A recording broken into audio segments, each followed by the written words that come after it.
In 2016 and 2017, 4J Studios released a series of 3 unique minigames for the console editions of Minecraft, being Battle, Tumble, and Glide. They were received well by the community, who both played and created content surrounding the minigames, as they were the closest thing to servers which console editions lacked at the time. However, as of today, these minigames are completely desolate, as they are now part of the discontinued legacy console edition of the game. So what happened? Why didn't Microsoft add these minigames to Bedrock, and what made them so unique? Let's go into a little more depth, shall we?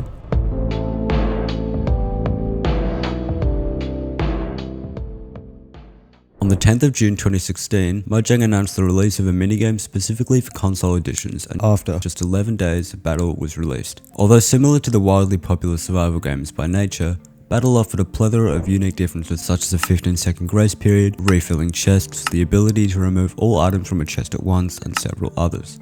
Battle hosts could also choose between several other settings that could change the game, such as chest loot, as there were various presets for available loot found in chests. Such presets include Normal, which was the standard loot, Food Central, where foods and potions could only be found in central chests, and High Power, where armor and weapons were at least iron. There were also settings for hunger, round length, lives per round, and map size, which led to players having a fresh experience each time they played.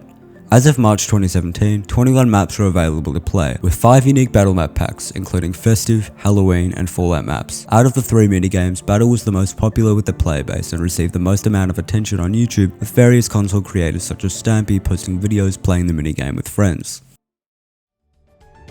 Tumble was released on August 30th, 2016 and is 4J Studios' unique take on Spleef, with the core concept the same although with different game modes. As the minigame progressed, Tumble received updates allowing players to completely customize the game to their liking, with the available game modes to be chosen between the regular shovel, snowballs, fireworks, and even splash potions of levitation. A player's number of lives, as well as the number of layers on the map and the layer size, were also settings for those hosting the minigame.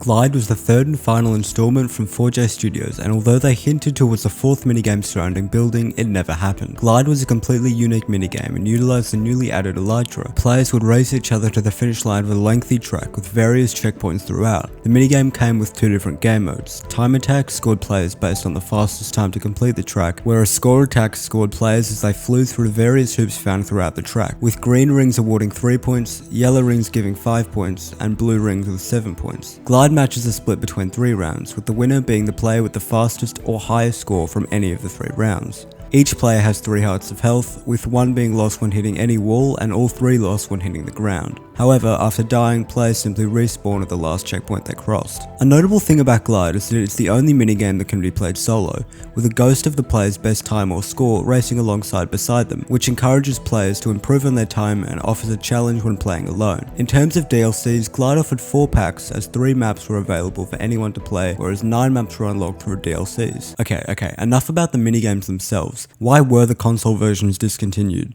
On September the 20th, 2017, Mojang released the Better Together update, bringing together Pocket Edition, Windows 10 Edition, as well as the Xbox One, PS4, and Nintendo Switch to one version of the game that would come to be known as Bedrock Edition, allowing cross-platform play across all of these devices. Bedrock Edition was free for Xbox One and Nintendo players, and it was distributed as an update to PlayStation 4 players. Unfortunately, this left the old-gen consoles, being the Xbox 360 and PS3, as well as the PS Vita and Wii U version of the game in the dust, no longer receiving updates past the Aquatic update as of the end of 2020. This is due to several reasons, although the most prominent being the fact that the old-gen consoles and devices were based on older versions of the game and could not keep up with the constant updates and hardware on new consoles, possibly leading to difficulty in running the game smoothly. Furthermore, as time goes on, more and more players will shift to newer consoles, thus maintaining and constantly updating older versions of the game with smaller player bases would not be as profitable as it once was. A statement from 4J Studios on the 3rd of May 2018 regarding the final update to the legacy console editions, being the Aquatic update, reads as follows. This will mark the last big effort to keep those editions up to date with our newer versions of the game. Although we'd love to keep bringing new content to all our players forever, the older generation of consoles now make up less than 5% of our active players, so we've made the difficult decision to focus our efforts to support players where they play Minecraft the most. All this being said, players on the PS4 version of the game can still access the legacy edition of the game, minigames included. Why then, despite the success of 4J's minigames, did Mojang refuse to carry them over to Bedrock Edition?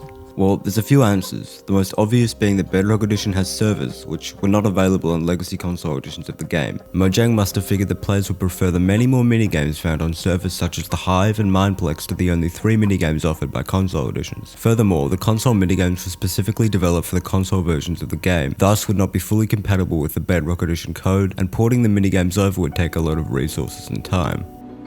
All things considered, 4J Studios and Minigames were a special, unique, and most importantly, incredibly fun addition just for consoles. They were one of the factors that made the console versions what they were, different from the rest. If you've watched this video through to the end, thank you so much. Let me know your thoughts on this in the comments and expect a new video soon. Ish.